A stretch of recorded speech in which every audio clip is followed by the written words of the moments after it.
Good evening, everybody, and welcome to another edition of 108 Stitches Baseball Talk. My name is Scott Morgan, Rock the Motor City Madmouth. What a great crew we have tonight, and we even have a new member of our crew, and we're going to give her a moment to introduce herself in just a second.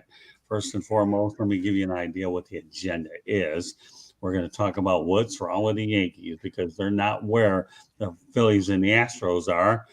And we're going to talk about Bruce Bochy, the new manager of the Texas Rangers, Dusty Baker, talk about some interim managers that got the full-time gig and World Series prediction. With that said, I want to introduce the newest member of our family here today is Jonna Perlinger. She goes by JP. Jonna, welcome aboard. We're thrilled to have you.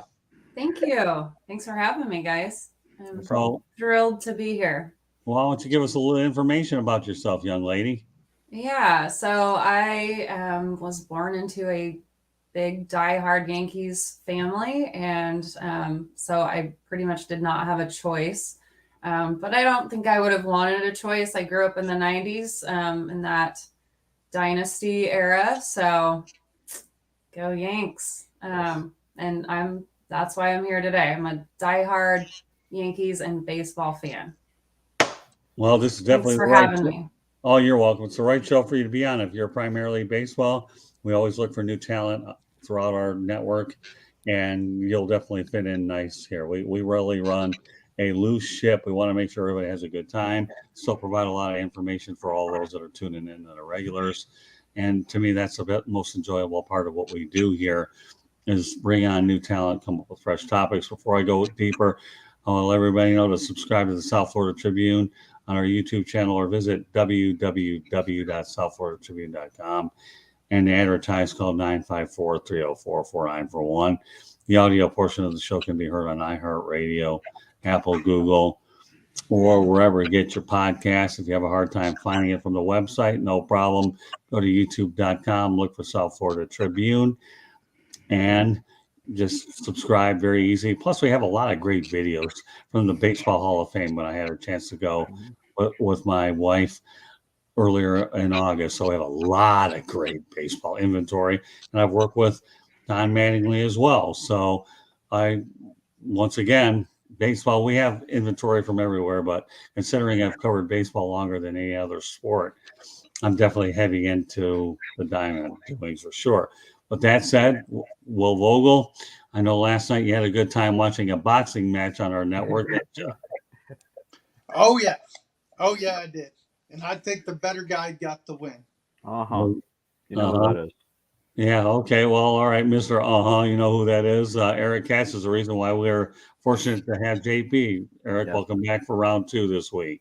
Yeah, great to be here. Hopefully we have a fun evening. No Mancini here to put in his place, but yeah, it's still gonna be a fun evening. And last but not least, Jordan Long. Welcome back, Jordan. Thank you. Although I'm surrounded by Yankees fan, I almost should wear my Cubs fan or Rockies gear just to feel a little bit better. But you know what? It's all good. I'm happy to be here with all of them. Well, all I can tell you is I'm king of the road. Yeah, you really are. You are literally and figuratively. Yeah, no doubt about it. I did, Jonna, before we go into the show here deeper, I had an opportunity to drive over at Homestead Miami Speedway and took around 11 laps around there. It was pretty cool stuff. And I like to drive all over the country. So when I say I'm king of the road, I really am king of the road. Am I bragging about it? No, but I do enjoy driving. It's a great source of meditation for me to clear my head a little bit. Get a lot of thoughts. You never know what can come on my brain over a long period of time. Listen to some good music. But that said, okay, we're going to break Jonna in immediately. Jonna, question for you. What's wrong with the Yankees? They're too analytical. They rely on the analytics too much instead of just doing things the old school way. Watch the game. I feel like us as fans, we see things that they don't because they're just too fixated on like stats, analytics. And so I think that's the biggest issue. And that's from the top down. Brian Cashman, and I think Hal has way too much trust in Brian because he doesn't know enough about the game. And so I think he relies on Cashman. And then Cashman's got all into this analytic thing. And, Boone's kind of their little puppet. And he buys into the analytics too. And so I don't know. I think it's the whole front office that's an issue right now. Although I don't really understand why the guys didn't perform. I don't know how you go into the ALCS and you're not excited to be there. Like, why? How can you not get fired up? And you're playing the Houston Astros. Like, they own us the last several years, 5 years. So it's like, I don't know how that's not enough to get them like fired up to perform. So I don't know. A lot of issues. So how do you see the managerial situation playing out, Jonna? Do you think they're going to keep Boone, or do you think they might take a shot and let him go and bring on Don Mattingly? I mean, I would love to say that they'll make some changes, but I mean, I've just seen this go around too many times, and I feel like nothing's going to change there. I'm afraid that Cashman and Boone are here to stay for a while at least. But that's my take. But that's not what I hope for. But I'm just being realistic. I think that's what's going to happen. Well, I mean, I know, having worked with George Steinbrenner in the past, I worked with him on a couple of occasions back in the day, long before any of you guys were born. And George Steinbrenner is a type of guy that, to me, if he felt that his squad wasn't getting he doesn't hesitate to make changes. In fact, you know what, Jonna, since you're the new person here tonight, let me give you a story about what happened when I was covering the Fort Lauderdale Yankees. I caught George Steinbrenner there, asked him a lot of questions, but when I brought the managerial question up, cut the interview off. Luckily, I got all of what I needed anyways. It didn't matter. And he cut it off. He didn't care. That was one question he wasn't going to address with anybody, let alone a young guy like me. Now, the good part about the whole thing is he treated everybody equally. So when he went on Nightline with Ted Koppel, Koppel did the same thing as I did. George Steinbrenner said, "We're done." And he chewed Ted Koppel out. So we're talking ABC News Nightline, and Ted Koppel got George Steinbrenner's wrath just like I did. So, you know, whether it's myself or Ted Koppel, George Steinbrenner was one of those kinds of guys that didn't hesitate to make a change because he wanted to win in the worst way, spent money and developed his players in the farm system and used them as tradable assets to get more established players. There were a few that made it to the big leagues, like the Don Mattingleys that he did keep and the Derek Jeters, but there weren't many. A lot of them were actually tradable. And I remember I made some good friends with the Yankees back in the days. I'll never forget a guy by the name of Jose Rio, Rex Hudler. In fact, former trainer Kevin Rand was with the Tigers for a while, started his career out with the Yankees. So the list goes on. And the relationships that I've had throughout my time with the Yankees, not only the minor leaguers, with a lot of the players I interviewed, were pretty unbelievable, especially at that time. And I know, Johnny, you've heard of Stump Merrill, right? Mm-hmm. I worked with him with the Fort Lauderdale Yankees and I did an interview with him, I think recently, a couple of years ago, over at George Steinbrenner Field in Tampa. And Stump was great to work with, especially with me being a young writer learning the ropes. So, as I said, the list goes on and on. So that's your take on the Yankees. So let's go ahead and, Eric, give me yours. I think at this point, they are just trying to copycat the Rays in their analytical approach. The difference between the Rays and the Yankees is payrolls are astronomically different. Yeah, I think, and, you know, as Dusty Baker said, you have to be both. You have to be able to, you know, obviously play the numbers, but at the same time, it's a feel game too, where if you know a guy is going to get the guy, you trust that guy knowing that he's going to get the job done. And that's something the Yankees have failed to do. I know that they decided to pull Cole a little early. Granted, the bases were loaded, but I don't think the situation would have been much better instead of putting Lou Trevino, who's not a high leverage guy, and then he absolutely gets shellacked, which all those were credited to Garrett Cole just because he put the runners on. But still, Trevino put it right in there, and boom, the Astros struck, and we got absolutely destroyed that game 5-0, which was probably the most embarrassing game of the series. Okay. All right, Jordan. Well, let's put it this way. You guys didn't have base hits. You couldn't get the timely hits. I'm looking at Aaron Judge. Your best hitter throughout the regular season hits .063 with an on-base percentage of .118. I mean, that's the problem in this series. The Yankees didn't have the timely hits. Houston did. yes, we can point at Aaron Boone, switching pitchers and all that, but at the time though, same time, you still have to have the base hit. You have to smack the ball. And honestly, the Astros did a lot better of a job than the Yankees. Now, the Yankees have a lot of questions in the offseason. Are they going to re-up with Aaron Judge? He's going to be a free agent. That'd be a huge loss, especially in the outfield and in the lineup.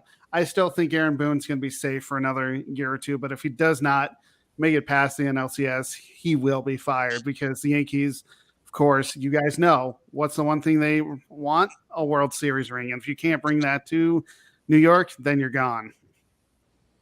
All right. Well, All of you guys proved great points. Jonna, Eric, Jordan. The front office is just kind of a problem. Cashman, Boone, those guys, as much as I want to see them gone, like Jonna said, it's the same roundabout. They're probably going to be coming back again next year, whether we like it or not. I'm not a huge fan of bringing him back. I would love to see Mattingly in charge. With that being said, you can't. I know the saying goes, chicks love the long ball, but guys, you need to get base hits. You can't always swing for the fences, or else you're going to strike out 100% of the time. Also, Yankees baseball is World Series or bust almost every year, I feel like, for the Yankees. Mm-hmm. And it should be. There's some other guys I think that need to move. They need to move on from. In my opinion, I think Kiner Falefa is expendable. Chapman is off the books. I think Right. Donaldson is way past his prime. I think Hicks is way past his prime. And I think you need to move on from those guys. Say thank you, but no thank you. And if just that was embarrassing. Getting swept in the ALCS, you make it that far. Sure, you didn't get a lot of rest between the series between Cleveland and Houston, but that's no excuse.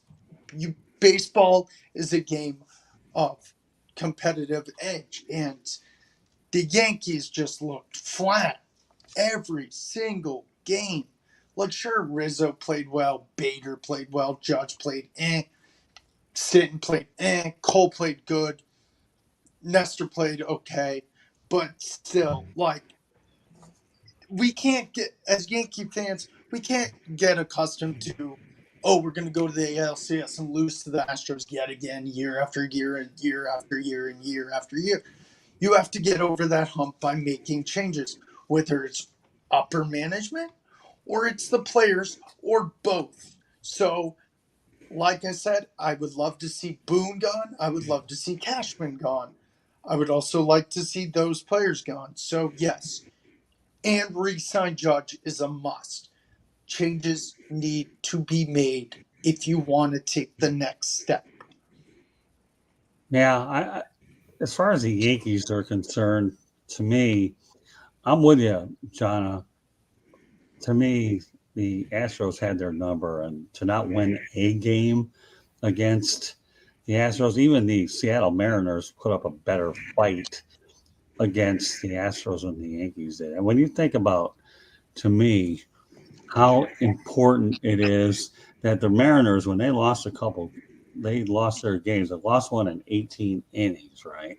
Not only did they lose one in 18 innings, Jordan Alvarez bit them twice. Yeah. Those were competitive games. But the Yankees were just not as competitive against the Astros. And yeah, there's no doubt changes are going to have to be made. And what I'll do is I'll go over, John, when you come back again. I'm planning on you coming on back. We're going to break down the Yankees free agents. How's that sound for you? Okay. Oh, that sounds fun. Yeah, we'll do that next Tuesday night. But because the World Series is starting, I want to make sure I get that in there as well. But we'll do that next week. But the reality of the situation is you got to be more competitive than 4-0 against the Astros. One thing that they have your number, but the reality of the situation is, you know what, you got to do a lot better. Justin Verlander has always had the Yankees number, even when he dates back to the time when he was with the Detroit Tigers, and the Tigers ousted the Yankees during a couple series as well. Don't remind me. Yeah, well, I am reminding you. Okay, remember, I'm not Mancini. I'm your daddy. Okay. Well, I can't battle against you because I actually like you. No, Mancini's not. Mancini is like Mancini. I hammered into the I ground. know we don't have to reiterate. We know. I've been getting text messages all day from this guy about last night, so I'm not worried about. I'm the one who gets it all, not you. Okay, you can go out there and take your sledgehammer that you got from the hardware store and do what you got to do. Yeah. And if I ever saw an odd couple on the air, you and him were definitely it. So Tony Randall and Jack Klugman got replaced by Eric Katz and Mark Mancini. But he thrives, whether you know it or not, though. Eric, you think you can show this guy up? He thrives on it. I know. So he doesn't care. I know. I mean, as long as he's like I am, we're old school. Whether you think you got the best of us in a confrontation or not, we've still been around a long time and we feed off this stuff. I've worked with a lot of other people that think they got me on the ropes. But see, once upon a time, John, I'll bet you've heard of a guy by the name of Muhammad Ali, right? Yeah. Yeah, well, I interviewed him back in the 80s, and I had one of those jaw photos there. And if a picture's worth 1,000 words, that was it. So I played the rope-a-dope against a lot of people that think they have me. Then you come on strong, and then you go out there and realize, hey, you know what? Lay here and take your best shot until I come back, and then we go back and forth. It's not an ego kind of thing. Really what it is, that in life what you try to do is make sure you just listen, learn, and then respond is all you do. Mm-hmm. And I think that's the only lesson I'm trying to say. I'm not trying to say anybody's better than the other, because whoever commits to these shows, to me, I'm always grateful because they take their time to put themselves out there. And the main thing is it's about entertaining and information. So, and that's what we strive here. And if I told you, if I find good young talent, I will bring them on all day long. And that's what it's all about. I mean, I could never have met any of you for many years ago without the benefit of the astronauts going out there, putting a few satellites, and all of a sudden, hello, internet, look what we have here. So, yeah. So, but I don't want to go any further with that. The next topic of the night, John, I don't know if you're comfortable talking about it, but we'll kind of throw it at you anyways.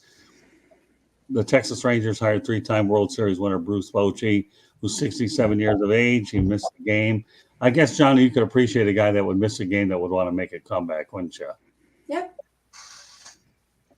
Yeah, I mean, Bruce is he's a heck of a manager. He won 3 titles with the Giants, worked that long.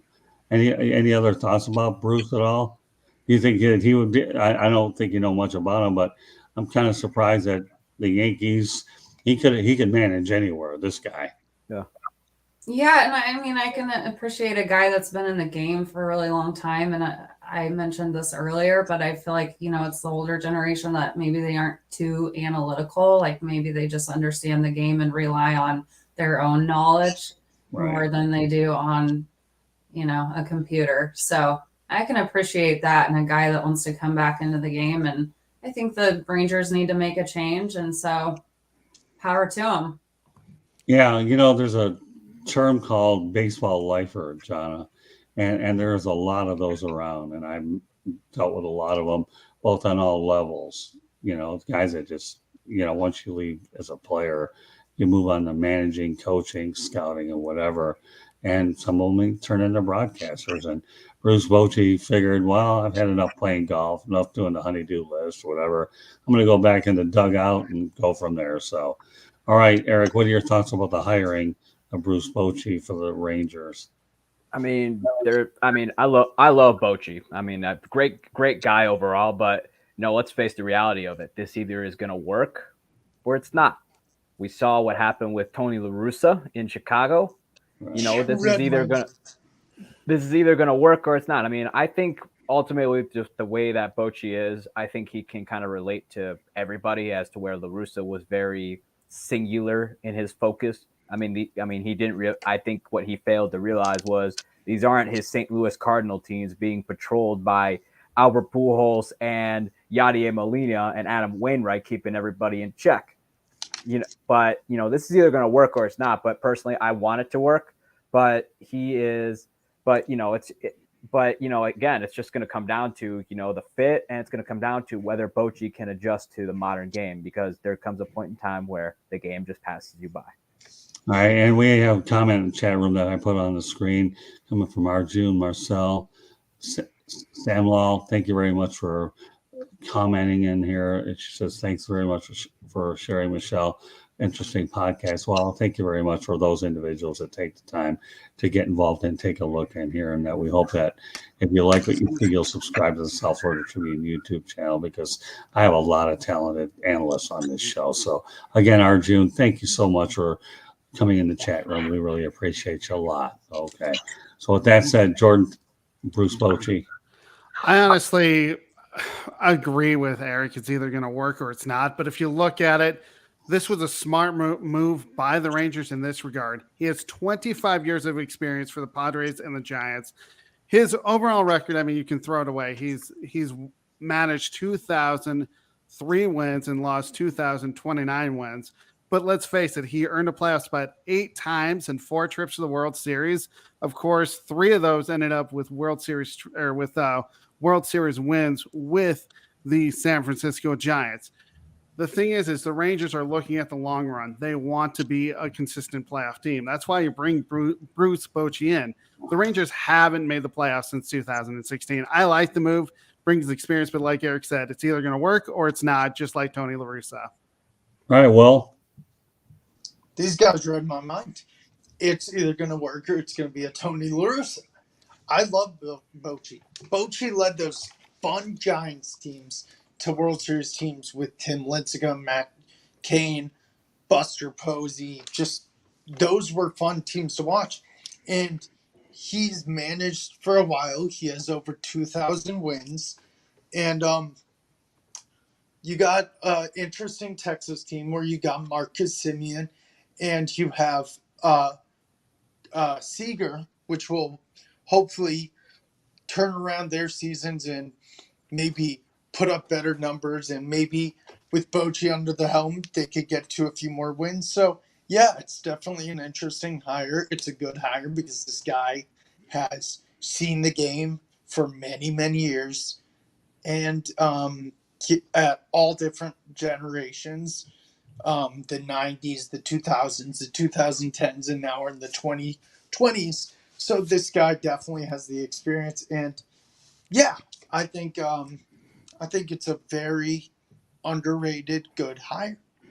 Well, I'll just say this about Bochy. He had success in San Diego, and he had it with the Giants. And I see no reason to think that won't continue with Texas. They needed a stabilizing veteran manager, and I believe I was kind of caught off guard by the hire. I really, really, really was, because I didn't know if he wanted to come back. But when I heard that hire took place, I do believe that the Texas Rangers actually made out. Now, I got to tell you guys a story, okay, about the Rangers. 1987, I worked in baseball for the Gastonia Rangers, and we lost 90-some games as a director of public relations. But you know who was on that team? Go ahead, take a guess. Bruce Bochy. Was that the same time you were? Sosa? Yeah, there you go. Sammy Sosa? Yeah, there you go. No, Bochy You wasn't told on me there. this. Oh, well, I did. That means your retention's awfully good, so don't say anything and let the rest of them. I forgot it was with the Rangers. What? Sorry, Scott. What year were you saying that this was? 1987, John. Okay. Yeah, I worked with Juan Gonzalez, Sammy Sosa, Wayne Rosenthal, and we had like 9 or 10 major leaguers, including managers, and it was unbelievable for a 90-loss squad, John. We did. And, I think what was so interesting about it later on is when Dean Palmer was another guy on that team. I could go over the list. I don't need to. I'm only going over the bigger ones. But I'll never forget the time that I was covering a Marlins-Cubs game. And I told the Cubs PR I wanted to talk to Sammy. She didn't let me do it. So what I did is I took advantage of my credential being on the field, and I started screaming out, "Hey, Sammy, remember me?" Oh, he gives me a smile as wide as Canada. Oh, he remembered, because Sammy and I used to hang out and used to joke around. Me and his PR guy at that time said, "All right, listen, Sharon, I did what you did back then, okay? And he was my guy, and now he's yours. Now, don't you believe, okay, that I want to talk to my guy? And then Sosa, I mean, he kept smiling at me right in front of this woman, I swear. So then she agreed to give me a one-on-one with him in the locker room the next day. It worked out well. And I had him all to myself in the locker. I shook his hand, we gave hugs, and I couldn't take a picture at the time. I didn't have anybody there to do it. I didn't have a camera phone, but it doesn't matter. It's still a great memory to tell each and every one of you guys, especially as I bring up, even though Will Vogel doesn't forget anything I tell him, but at least he's got a good Wait, what was that again? Yeah, he doesn't forget anything I tell him is what he doesn't. So, but the reality is, it was good. Like I said, when you've been around baseball, so I've seen it on both the admin side as well as a part of the media, and much less the fact that I played it for 6 years and I was a catcher myself. So I used to go out there and have a lot of fun talking to the umpires, getting in their ear. I would go out there and do mound visits with my pitcher. I would go out there and talk in the batter's ear and tell him he wasn't any good. And if the umpire didn't give me the call that I won, I got out of the way and he got hit right in the chest protector if it went fast, to get anything I could do to get an edge. But no, I got along good with a lot of umpires, but I was a pretty loud kid back then trying to get an edge then. Again, no, but this shows you how important the catcher position is in terms of how you produce managerial candidates. But getting back to Bochy, he was a great hire, and I just thought with all y'all, I wanted to incorporate this Rangers story as well. But Sammy Sosa, Juan Gonzalez, Gene Palmer, Gino Canahia, and there were like Wayne Rosenthal was a good reliever. Nolan Ryan. Who? Nolan Ryan. No, he wasn't on that team. Not yet. Okay. Nolan Ryan, what are you talking about? He was nowhere near it. Never mind. Later. Yeah, that's okay. But that's my Ranger story. All right, well, let's talk about a guy who's seeking to win his first World Series as a manager. All right, John, I don't know why I like keep coming back to you, but I'm going to do it anyways, okay? Do you think Dusty Baker will retire if the Astros win the World Series? Mm-mm. You don't? Okay. No, I don't. I think he's been really successful, and I think he's like really, and I think he's really like settling into the role there with the Astros. And I don't know, they've gone on a good run, and I could see them going on like more good runs. So I don't know. I don't see him retiring yet. I believe he's 71 years old. I think he's having more fun with the game. I think one of the things that helps your case out there with your comments is the fact that the Astros really appreciate him.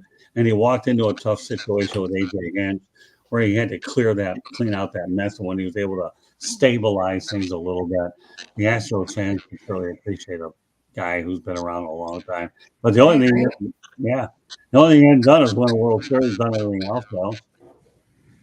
Yeah, and I don't know. I just feel like he's kind of like managed to. I mean, I know the Astros are still the most hated team, but like, who couldn't respect and love Dusty Baker? So I feel like he's managed to somehow turn their image around a little bit, at least with respect to their management. So I don't know. I think he'll keep going.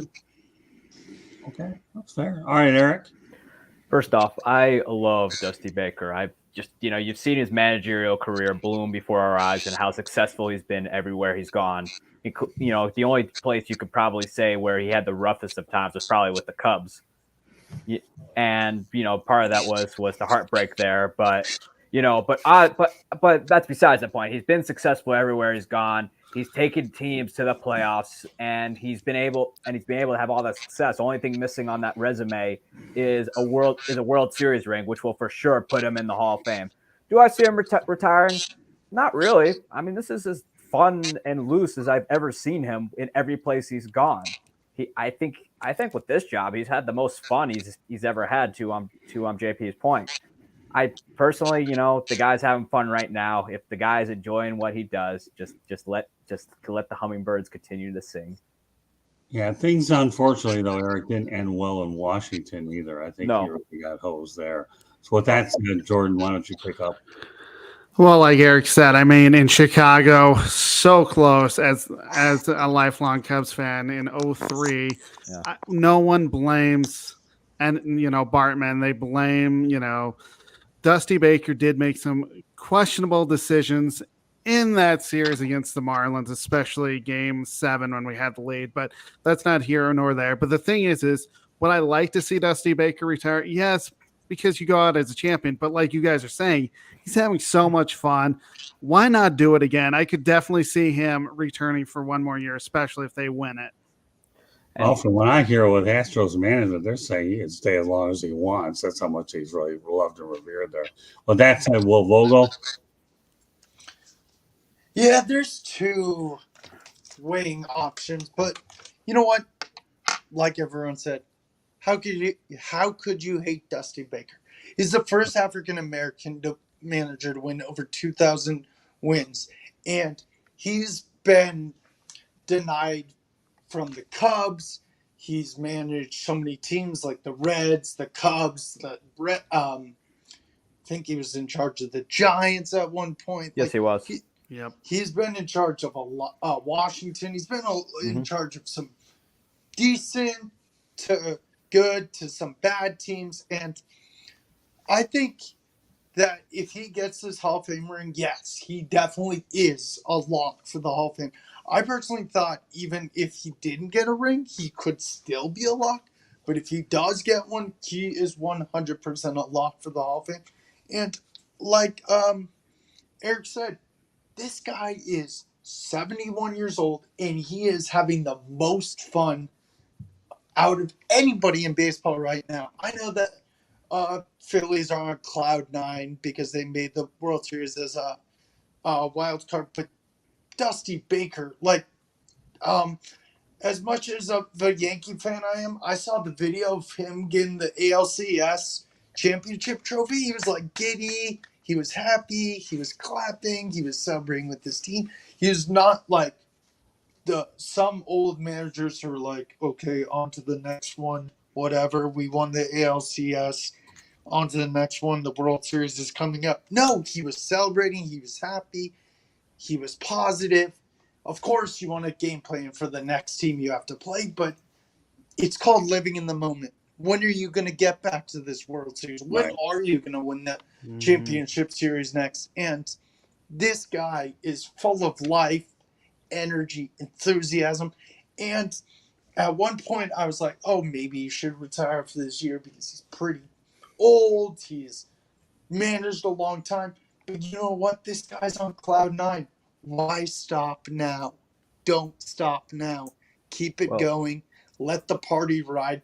Maybe, and I would hate this as a Yankee fan, but maybe turn this Astros team into like a dynasty, like win maybe 3 more World Series. Right. But this guy's just on cloud 9. So if don't stop the party until the music stops. I think also another point is I think Dusty has become a better manager since coming over to Houston, and all because number one, he's managing the pitching staff and bullpens better than he ever has. He used to pitch arms into the ground. Jordan could probably attest to this because I remember this very well growing up. He would pitch Rob Nen's arm into the ground. He destroyed Kerry Wood into a reliever. He demolished Mark Pryor's career, and he destroyed Edison Volquez's arm to the point it wasn't the same. I think he's ultimately become a better manager as he's gotten older, and also since coming over to Houston. And also, when he went to Houston after AJ Hinch's debacle with the cheating scandal, you knew him coming in. He wouldn't stand for BS. He literally probably went into that locker room and said, I don't want any of this cheating BS. If I see any sign of it, I know I'm not the owner, but you are off my team immediately. I'm in charge. I've been in the major leagues for 20 plus years.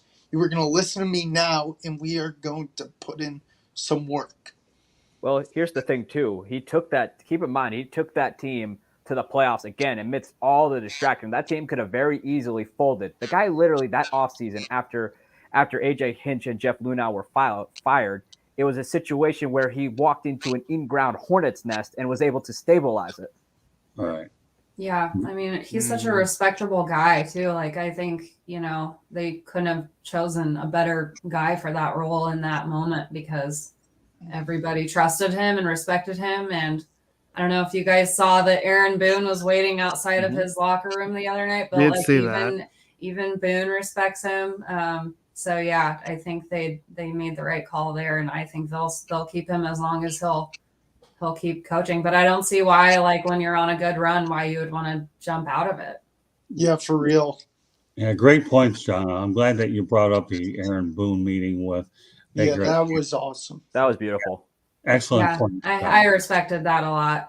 Well, I Even though, respect the even fact with my dislike of the Astros, that really warmed my heart. that, Oh you yeah, know, no, I agree. that point slipped my mind, but I'm glad that you had a chance to bring that up and bring it to light. Fun fact is when Aaron Boone was with the Reds, when he had his only All-Star year prior to him getting traded to the Yankees, Dusty Baker selected him to be on the team and actually played him, and he didn't have to. That's where part of that respect comes from. I did not Yeah, know that. thanks for bringing that up too. Which, hey, he still had his home run though in New York, and then we got A-Rod out of it. Yeah, you know, I think that home run deal, like that's like what I don't know if that's what the Yankees front office is holding on to. Like you bailed are. our Oh, aces they are. out. are. So like they're They are. giving them a longer JP, run than they they are. should. Had They Boone not hit the home run, he would not even be sniffing New York. That's why Bucky Dent back in the day got the job there, was because of the home run against the Boston Red Sox. Boone doesn't hit Yep, I that agree. home run. He's not in New York history. He's reporting. He's still reporting, right? Like he's Yeah. not coaching at all. He's not, especially with the bullpen. Right? All right. Although as injured as they were. All right. With that said, let's go on to interim managers who earn full-time jobs. We'll break them down one by one. Bill Nevin, Angels 1-year deal, 2023. John Schneider earned it the hard way in Canada in that division. Blue Jays 3-year deal. Includes a team option that'll run through 2026. Bob Thompson 2-year deal in 2024. Well, that was hardly a surprise. Reality is these guys here, you know, they earned their way to get the interim tag. So with that said, we'll start with you this time. Well, let's talk about each interim manager. Phil Nevin first. So Phil Nevin was a Yankees coach, and I think, would I say he was the greatest hire? No. Would I would say he's the worst hire? No. He had experience with the Yankees, so it was I think it was a good hire. Sure, the Angels aren't the best in their division, but you got Otani and Trout, and they bring people to the stands no matter how bad the Angels are. Who was the second guy? I'm sorry, John Scott. Schneider of the Toronto Blue Jays. Yeah, I think that was a good one, but you gotta do better than what you did in the playoffs this year.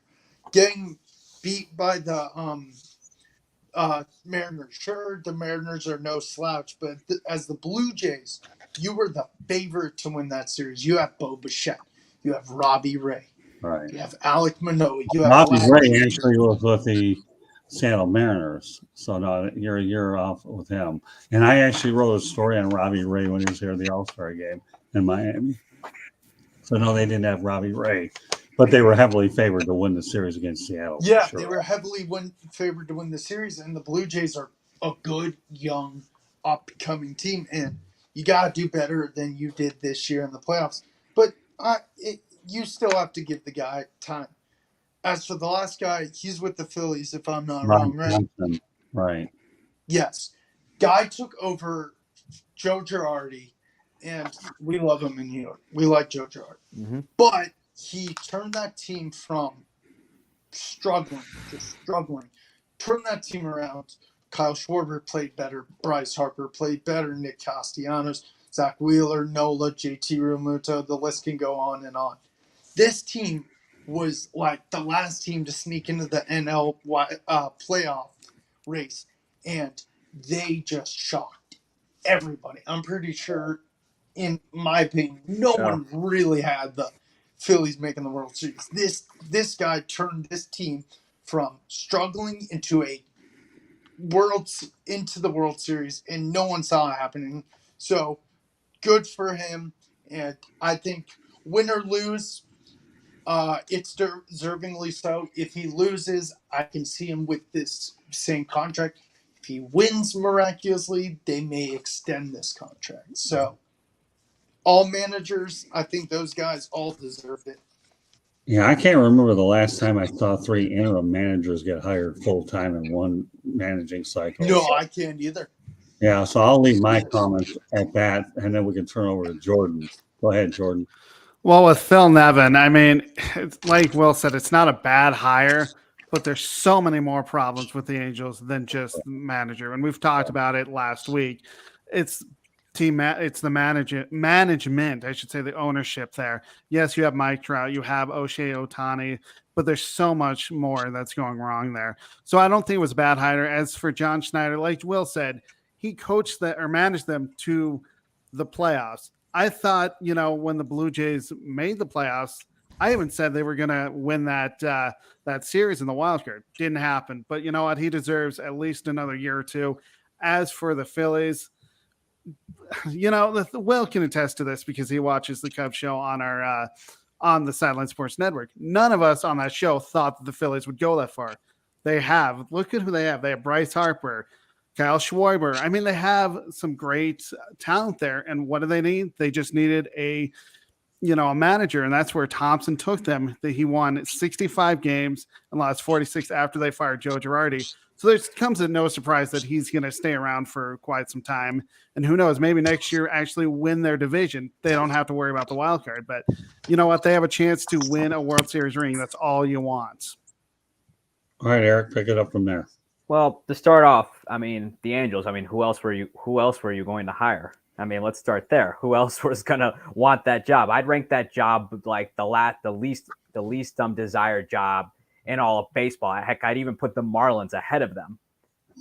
They, it was, pretty much a situation where they might as well just stay in house. It's just one of those deals. But obviously Trout's obviously there and Otani's there for right now. So they at least are semi-watchable. But, at the same time, who else were you going to hire? Schneider. I thought the Blue Jays could have gone either way, but they decided to keep it the same. But man, you got to show some results. Otherwise, other teams are going to be partying and blowing up Vlad's house very quickly. And then as far as the Phillies go, I mean, hats off to Rob Thompson. I truly love Girardi and for everything he did for the Yankees, but there was coming a point in time where George Girardi has a tendency to wear out his welcome everywhere he goes. We saw it happen in Florida. We also saw it with the Yankees, and now we saw it in Philadelphia, where I really don't think the players were bought in. But Rob Thompson's essentially the more relaxed, non-yelly version of Joe Girardi. That is true. And obviously, he had been in manager rumor mills for a while, especially during his time in New York. So, for him to bring him that far, it's just terrific, especially in a tough division that was the NL East this year. Well, amazingly enough, you talk about Rob Thompson, and I already mentioned when I thought about the hires. His hiring reminds me a little bit of Brian Snitker of the Braves. You talk about guys whose opportunities I thought were overdue. Well, more power to Rob, that he got it, and then more importantly, took advantage of it. I think the last Phillies manager to take him to the postseason was that Charlie Manuel, I believe. Yep. It was. Yeah, he did a really good job. He led them to the World Series in 09. Right. In 08. He was on 08 and 09. Yeah, Charlie did a really good job. He did. Yeah, so, he did. John, any thoughts about this? Yeah, so I'll just jump in and say that I was pretty bummed to see that 2 ex-Yankees didn't last for the Phillies, and Joe Girardi and Didi Gregorius. Right. I was kind of bummed that nobody ever picked him up, but I guess to be determined on his future. But yeah, good for the Phillies. I remember having a conversation with a Phillies fan early in the year, and he was just knocking on Girardi, and I'm like, well, why? I didn't, I wasn't in tune enough at the time to realize like things were just going south there.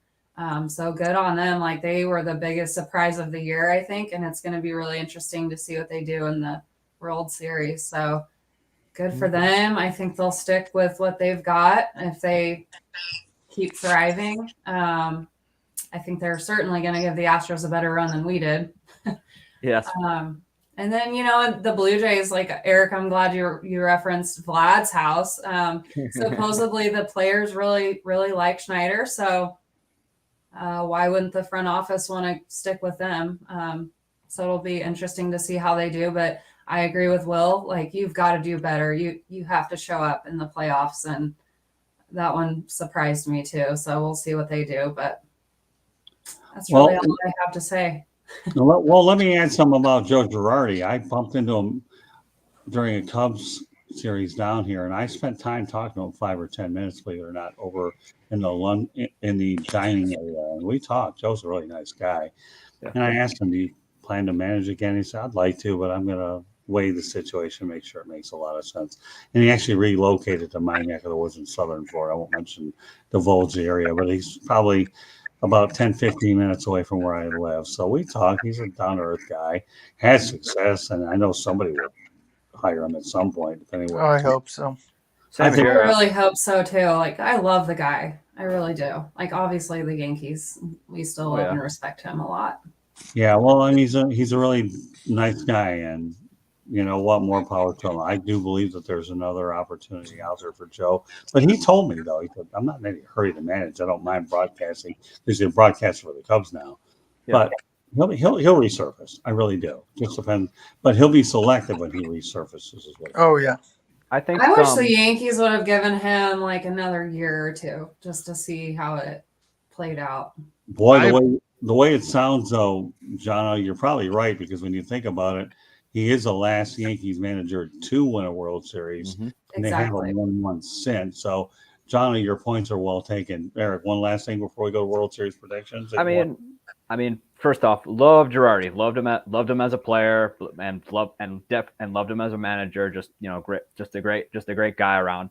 I could see it being the type of deal where it becomes a Jim Leyland situation, where Jim Leyland spends that 1 year in Colorado, it doesn't work out, and then he's kind of out of baseball for a while, wondering what to do, and then the right situation kind of crops up. Leyland obviously with the Tigers was just perfect at that point in time, and I think it could be the type of deal where Girardi, because Girardi like Leyland is kind of in not rebuild, but he's in win now because he's older, but it could be the type of deal where the perfect job just comes along and the right guy makes the right call. Okay, well, that's fair enough. All right, let's go on to the final topic of the night: World Series predictions. You know what, John? I'm going to wait for you at the very end. How's that sound? Okay. That sounds good. Well, Vogel, give me yours. It's going to be a hard-fought one. I think the Phillies are going to give a fight to the Astros. But as much as this pains me to say, I think the Astros are a little too tough, and they've got a few more pitchers. It's a great matchup. You got Wheeler, and you got Nola, and you got Verlander, Valdez, McCullers. But I've got Astros in 6. If I had to pick a World Series MVP for just fun, Yordan Alvarez was on a tear this postseason. I've got Yordan Alvarez. He's got, as much as I hate this as a Yankee fan saying this, and I've heard on the TV, he's got Big Poppy vibes on me. So I've got Astros in 6 with Yordan winning World Series MVP. I'll turn it over to you, Jordan. I will say both teams are incredibly good. The batting average are almost similar in this postseason. The edge goes to the Astros in this sense. They haven't lost a game, but if you look at their bullpen, their ERA is .82 and haven't blown a save. Oh. I really would like to see the series go 7, but I'm with Will there. I have the Astros in 6 just because I think their pitching is better. Like Will said, Yordan Alvarez, big time hitter, guys. The Phillies have Schwarber and they've got Bryce Harper, but you also have better hitters if you look at the Houston Astros. I want it to go 7, but I have the Astros in 6. You know what's crazy? And they haven't used, I think, Will Smith yet. No, they haven't. He's going to see some action. Oh yeah. Okay, Eric, give me yours. Well, as it pains me to say this, I got to go with the Astros in 6, and here's why. That team is complete. one thing I will never put on Girardi for his time in Philadelphia was he never had the bullpen because Dombrowski apparently doesn't believe in bullpens. You know, he thought that, especially the last year of Girardi's reign, that he thought that they could get Corey Knebel, could go back to being Milwaukee Brewers Corey Knebel. Not so much. He is a middle reliever at this point. Ever since he badly blew out his arm, he hasn't been the same. But, you know, the Astros, they have the hitters, no doubt. They can get the hit at the right time. That team, although they haven't impressed people with runners in scoring position, that team is still built to bash. And they're pitching. Oh, they are a loaded gun. They have just about, you know, they have every bullet in that rotation could be an ace. And their bullpen has finally come together, and that bullpen looks unhittable right now. And so I got to go with the Astros in 6. Philadelphia is going to give them a run for the money, but man, the Astros are just loaded. Okay, John, I'm going to turn it over to you. Yeah, I really would love to play devil's advocate here and go for the Phillies, but I have to agree. I don't see the Astros not winning this thing. And I think it's going to go 6 as well. But, you know, Verlander is just like unstoppable. He has been for years, but he ages like fine wine. He I know, does. right? He's like Nolan Ryan. He's just going to keep going forever. Mm-hmm. That being said, though, like, look how closely the Astros played the Yankees in several of those games, and like how, like, I mean, our starting pitching was pretty solid, but like our bullpen obviously was so depleted. Mhm. Like, I don't know how we held them in several of those games to like such low score. So it could get interesting, I guess. But and I think Bryce Harper is just so hungry. Like that guy plays with so much heart. I would love that guy on the Yankees. We immensely screwed up not getting him. So yeah, I think he's gonna have a great series, but I think Will's probably right with Yordan, who's your daddy. And I would love to see him like be the MVP. I don't know if you guys heard, but he didn't get to see his family for like 3 years or something like that. And they just like the Astros, like I have more respect for them after hearing this. They worked really hard to get his family here. His family's here now and they're living with him. So it's like the first time that they've been able to see him. So I think it would be really cool for him to, you know, see that through. Oh, 100%. But my dark horse MVP for the series has to be Jeremy Pena. That guy. Yeah. Oh my God. That guy is ripping. us. That guy is ripping. That guy is splitting baseballs into everyone's bleachers, and he is just hot right now. He is. Yeah. Which he was Carlos the Moron Correa's replacement. But like, what about Altuve? Like, does anyone see him making a return in the World Series? Well, that's the amazing thing about the Astros. They have so much dead weight at the top of that lineup that the bottom of the lineup has been coming through, and they are still winning. It is annoying. Yeah. All right, well, I'll give you my prediction. Everybody went 6, but you know what? I'm going 7, Astros. And I'll tell you why I am going to go 7. The Phillies' bats are too good to let it go any less than that. And you're going to be looking at 2 ballparks that are hitters' parks. Mm-hmm. We all know. And you know what? If the Phillies can't get another win out of that lumber company, I don't know what can happen. Bryce Harper can play in any era. Reminds me a lot of Pete Rose. To me, this guy's the most hard-nosed player. Can play in any era on the planet. I don't proclaim anybody as a Hall of Famer until their career is done. But Bryce Harper, mark my word, didn't win one in Washington. He left a year early. But Tommy Lasorda, the first interview I've ever had in my career, once told me because God delays does not mean that God denies. So take that as a little lesson of words of wisdom. And in Bryce Harper's case, because God delays does not mean that God denies. Now, with that said, I said the Astros in 7, but would it surprise me if the Phillies won the series? No way. Because remember, everybody counted them out against the Cardinals, right? I feel like I feel like Nope. there's an NL East edge too. Well, but especially here, with the Braves. well, let me finish, Eric. Okay, I'm going to take a page out of you with Mancini. Okay, you had your turn. I get mine. Just kidding with you. I had to throw that in there. But with all due respect, they beat the Cardinals, and then they beat the Padres. And who else did they beat? Am I missing some other team, or just mainly and the Braves? Right. Braves, yeah. Right. So you know what? This team's a team of destiny. They are. So you just never know what can happen. And I mean, I'm predicting the Astros in 7, but to me, it wouldn't surprise me if the Phillies did it in 7. Because here's the thing, underlying point here. The Phillies are on house money. They are on house money. Nobody expected them. And yes, Eric, you made a good point. They're in the National League East where you had 2 teams that had 100 wins, and they didn't have that many. And yet they're the ones standing at the very end, aren't they? Yes, they are. So there you have it.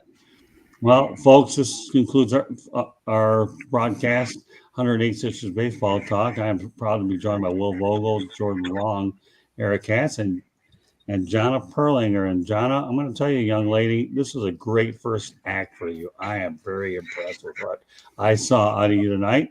And, you know, you have earned a spot on this show as well as other ones where you do fit in. So we're really proud that you were able to join us tonight. I thought you did an absolutely dynamite job blending in with us, coming up with your timely opinions where they were necessary. So nice work, young lady. I am really good. Thanks for having me, guys. I really enjoyed the talk. Well, all right. So with that said, Jonna, before you go, one of the things we like to do is why don't you let everybody know how they can get a hold of you? All right. Well, you can follow me on Twitter. My handle is at 90s Yanks Kid. Any other social media? That's it for now. Okay, well, that's fine. So if you're looking to follow a bright young Yankee fan, Jonna Perlinger is definitely one that you might want to take note of. So we're glad that you're able to join us. Then we'll go around the horn and then we'll call it a night. Okay, Jonna, so hang with us for another minute or two, please. All right, Eric, go ahead. You know the drill.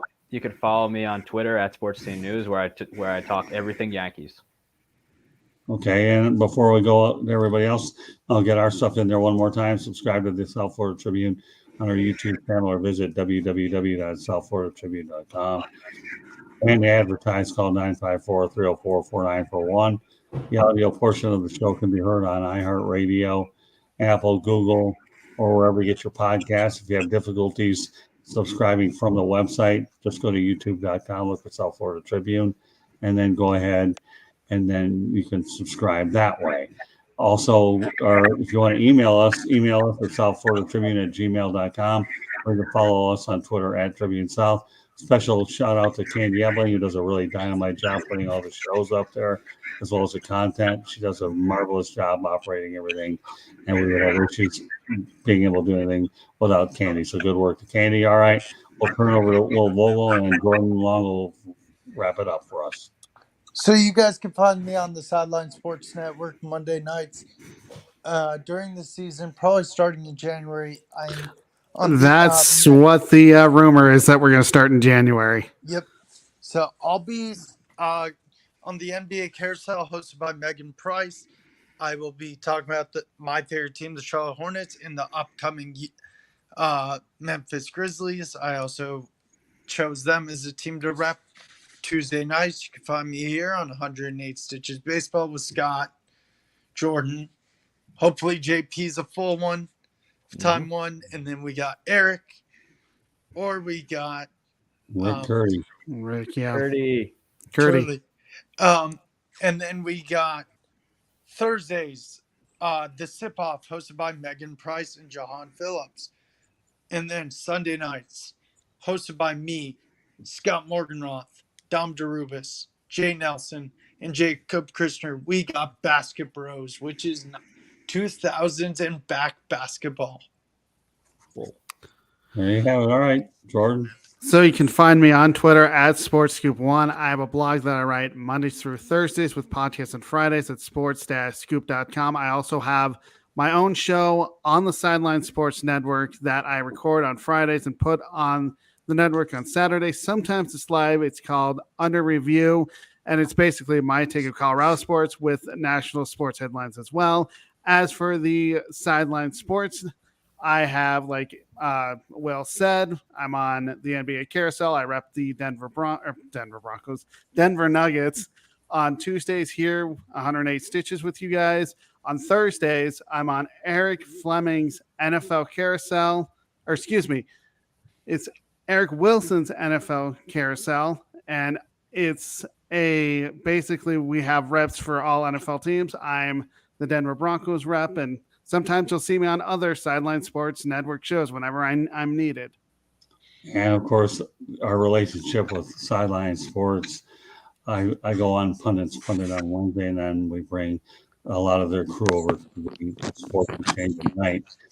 I can't thank JB Ellis enough, Jennifer Matthews Lewis, Eric Wilson, John Shear, and of course Will and Jordan are on here every week, as well as the rest of their folks out there. You know, Don Rubis, you mentioned him, really good guy. So, you know, and Denzel Snipes, what can I say? He's, you know, again, when you have a working relationship with another network, it's really a great thing here. And that's what it's all about, making sure that we can allow our talent to go over there and vice versa. So really delighted with the relationship that we have there. And once again, John, I can't thank you very much, and we're looking forward to having you go on more often. You really did a fine job tonight, so Yep. I really proud of you. Thank you so much. I learned, Jordan, just now that we have a lot more in common in sports beyond aside from our baseball choices. I'm a Nuggets fan and a Broncos fan as well. I was a huge Mutombo fan back in the day. Dikembe. Now that we have a few Denverites in here, I should point out I covered the Super Bowl 33 when the Broncos beat the Falcons, one of the Elway's last games. So That was awesome. Very cool. I covered it for the Detroit Monitor and got a credential down here in South Florida. It was really a great experience. And then during the post game, the following day, I had an opportunity to ask John Elway a question. And that question being, how did it work out? Did he go to the Baltimore Colts? He wound up at the Denver Broncos. He was happy to hear that question. Gave me a big old Elway smile, and that's all I need. And other people back home in Michigan got a chance to see that. So it's good. You know, I love having representation all over the country as well, and bringing on new people to work together. And you guys were great. So meanwhile, on behalf of Will Vogel, Gordon Long, Eric Katz, and Jonna Perlinger, a.k.a. JP, my name is Scott Morgan, Roth, the Motor City Madmouse. Thank you for joining us on this edition of 108 Stitches Baseball Talk. We'll see you next Tuesday night. Have a great week, everybody. Bye-bye now.